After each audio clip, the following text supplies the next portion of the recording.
Ba-da-da-ba-da-ba-ba. Ba-da-da-ba-da-ba-ba. HR After Hours. Ba-da-ba-ba.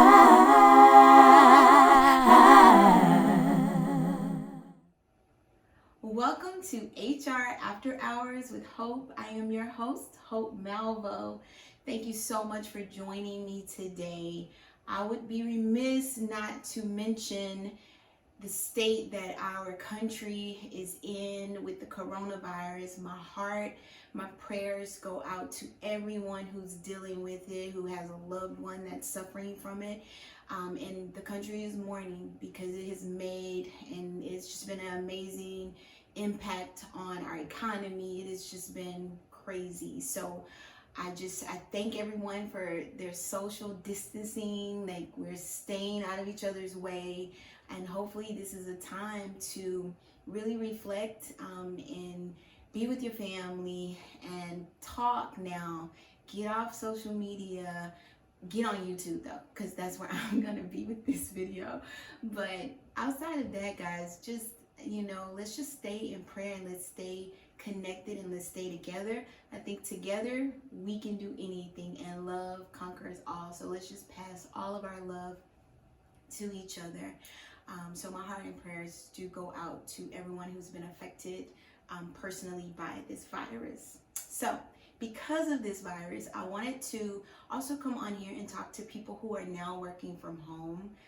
This has obviously been my life since April of 2019. I've been working from home. I mean, it was a major adjustment for me. I recall being in my office and I'm like, oh my God, I'm going crazy. I'm used to hearing my coworkers. I'm used to getting up, taking a break, walking to the break room and all those things. And so for a month, I just struggled with just balancing it and adjusting. So a few tips on that. Go ahead and take your break. So no, you don't, you're not around your original surroundings when you're working, or your normal surroundings when you're working, but you are at home, right? It's a beautiful, wonderful atmosphere. Hopefully, take your breaks, okay? Take your breaks. Go to the kitchen, say hi to your loved ones, spend 20-30 minutes just kind of away when you can. Don't get distracted.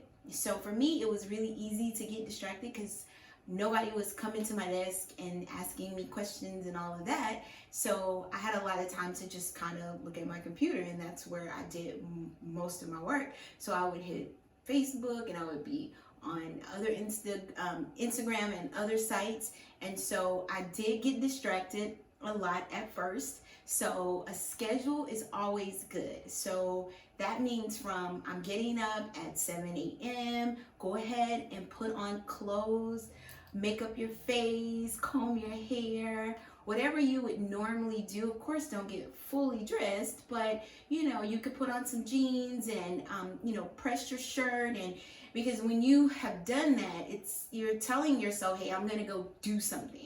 So if you're in your robe all day, then you kind of have that attitude that you're just gonna lounge around. Well, no, you're actually gonna work because you're working from home. So go ahead and create that schedule. You're gonna get up, you're gonna get dressed, you're gonna go to your office or whatever area in your house you've designated to work. That's where you're gonna be. At 12 o'clock, at 11 o'clock, you're gonna take your lunch break, actually get away from your work and go do something. Even if you're not hungry, go do something, and then you're going to return to your work, and then there's going to be a cutoff period. So don't work all day either, right? Like it's a balance, and you'll figure it out. But that's my helpful tip for you. A schedule is almost it has to happen, right? It's imperative that you have a schedule. So that's my tip. So today's video, we are talking about why do you need HR? More specifically, why do you need HR in M&As, mergers and acquisitions? So for those of us who's your first time joining us, last week or the week before last, we talked about what an M&A is, a merger and acquisition. So I encourage you to go check that video out. If you haven't subscribed yet, go ahead and subscribe to our YouTube channel at Vo Professional Services. We are a consulting company that deals with HR, employment engagement, M&As, communication platforms. So we would love for you to join us. That way you will never ever miss a video.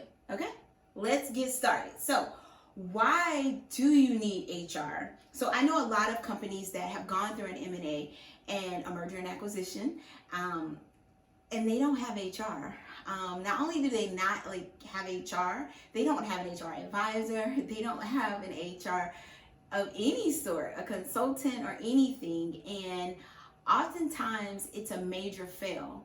It's a major fail if you have HR and they don't exactly know what to do, but at least you have some HR professional giving you some type of professional advice on employee matters. So when you're looking at a PSA, a purchase sale agreement, there's an employee matters section. And I know when you're the CFO or you're the CEO, you're an investor, you're the finance person, you're not necessarily looking at those employee matters because sometimes it just gets lost in all the other things that are just as important, right? Well, those employee matters, oftentimes that's the reason that the M&A fails. So you have decided to go through an M&A for financial reasons, generally, right?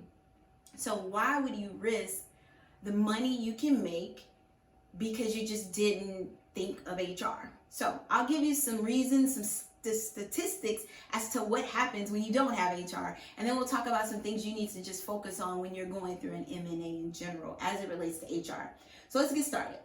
So it is recorded that an estimate of 70 to 90% of all M&As fail to achieve their financial objectives due to people issues. What do I mean by that? It's all kinds, such as culture imbalance, management styles, poor motivation, loss of key talent, lack of communication, lack of demonstrated trust, uncertainty of the long-term goals. So that is a hefty list, and I would love to get into every last one of those with you. But those are just some of the things that all of those issues, all those tasks that were mentioned, it's all avoidable. Like all those can be solved. That is something you can, as a company, go head on and face without it being, a huge financial burden for you. Just addressing some of these issues will save you in the long run, because even if your M&A is successful, you will have a huge turnover if some of these issues aren't caught even after the M&A is done. So an example of a acquisition that didn't go well, Sprint had an acquisition of a majority interest in Nextel for $35 billion. No one was thinking about the people and how they would fit in their new roles. Anxiety began to build, which is natural when an employee finds out that a company is either acquiring their company or they're about to merge with the company. This led to leadership discord. So that means at the very top, leadership was possibly facing different management styles or different opinions on how the business should operate and should run. And it eventually brought about employee discord, which ultimately affected customer service and I'm sure the productivity of the company. So again, all that is avoidable just by being transparent. And I'm going to give you a few focus items. If you're about to go through an M&A, if you're thinking about it, if it's a part of your long-term strategy, here's some things you need to think about. Define the culture. That's probably one of the most important things. In my experience, employees are very anxious and get very nervous about the new company because they just don't know what to expect. it could be the best thing, right? Your culture, if you are the acquiring company, your culture might be out of sight. It could be the best and they would love it. You have high morale, you have, everything. You've thought about how to keep your employees engaged and morale is wonderful. But if you don't communicate that to the company you're acquiring, then you might have employees jumping ship before they even get to see how amazing you are. So you definitely want to define the culture. And you want to get help from those employees too. Even though you're coming with an amazing culture, you still want the buy-in from the company that you're acquiring. So keep that in mind. You want to engage the employees. So M&As can just be scary all the way around. It's even scary for, the leaders at times, because you just simply don't know what the outcome is going to be all the time. So you want to be as transparent as possible with employees on both ends. Let them know what's going on. Have a communication plan in strategy together. Make sure you're following that communication strategy. I don't think there's anything you shouldn't tell them, honestly. And what you don't know, you don't know. There's so many uncertainties when you're going through an M&A. There's so many decisions that just simply haven't been made just because it's too premature to make them. So say that. Hey, we haven't thought about, if we're going to continue to keep that procedure the way it is. Oh yeah, we've thought about that procedure. We'd like to hear your buy-in from it. We'll be sending you a survey. Those types of things. Create a short and a long-term plan around your organization and around your employees. You want to know within a short period of time what your objective is going to be and what are your goals. Are you keeping all the employees? If you're keeping all the employees, please let them know. If you're not sure that you're going to keep all the employees, please let them know. And I'm not saying go in there and say, hey, we don't know if we're going to keep you. No. Hey, we're working on our plan. We're not exactly sure in terms of workforce what we're going to do, but we will keep you updated. Give me your questions, your concerns. Hear their feedback. Make sure you're interviewing your key employees. Make sure you're getting feedback from them on the employees that are there. Don't assume. I know we like to say, oh, let me look at your performance. Let me look at all the performance reviews, for the last 2 years. Well, those might not be as accurate as you may think. Actually, talking to the leaders might give you a more concise idea of an employee. So don't just go with just a performance review. I'm not saying don't look at it, but just don't depend on that to just make your decision solely. We live in a human world and there's emotions going on and there's a lot of reasons things happen and there's always two sides and sometimes a third or a fourth side to a story. So you don't just want to rely on one source of information. So those are my tips for M&As and why you need HR. So on another note, everybody needs HR. HR is not just for M&As. I like to say you cannot afford to not have HR. So to my small business, my medium-sized businesses, the ones that are running extremely lean, I get it. Capital matters, money matters. But if you get sued, if an employee files a claim, it is a nightmare, especially if you haven't handled it on the front end, if you don't have everything in place, if this employee may have been fired or let go because of a actual reason, their performance, or maybe, something they did that violated a safety concern, but you never documented it. You don't have anything in place. There's no system. Or maybe you did document it for this person, but then another person did it and you didn't. So HR is there to help you stay in compliance, to teach you, what should happen for best practice.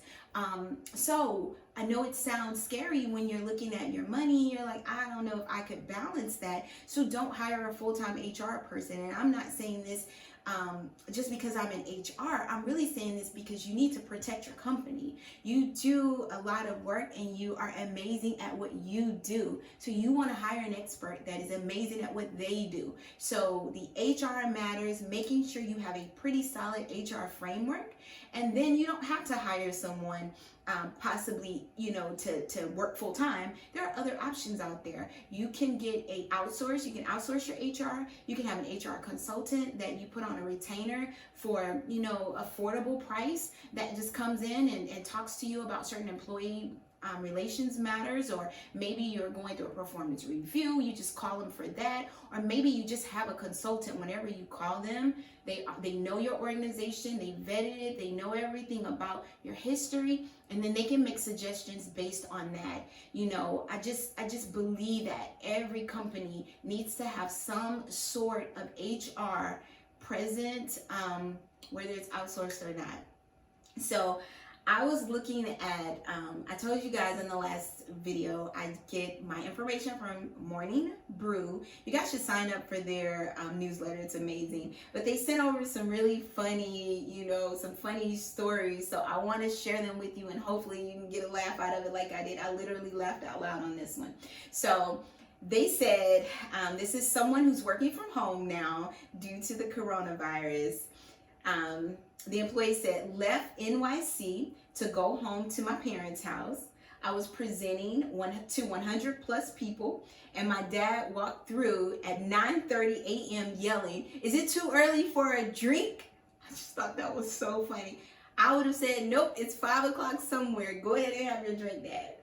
The next one says, my copywriter discovered virtual backgrounds on Zoom for the first time and spent the entire meeting virtually touring all around the world without realizing all of us were aware of what he was doing or she was doing. I thought that was so funny. The other one said, I was looking out of my apartment window the other day and I saw someone who had set a desk up on the roof of his apartment building with multiple monitors and everything. So funny. Speaking of Zoom, speaking of working from home, we have a survey. VPS has a survey that we're conducting. It's for internal communication platforms. We want to hear from you. What is happening? How is your company, communicating company-specific corona virus news to you? How did your company tell you that you guys were going to be working from home? Was it communicated to you in Outlook? I'm not sure. I want to know. We're working just to gather information. So I will be including a survey on this video. If you could take your time below and fill out the survey for us, that would be amazing. Until next time, I wish you all the best. Be safe. Talk to you soon.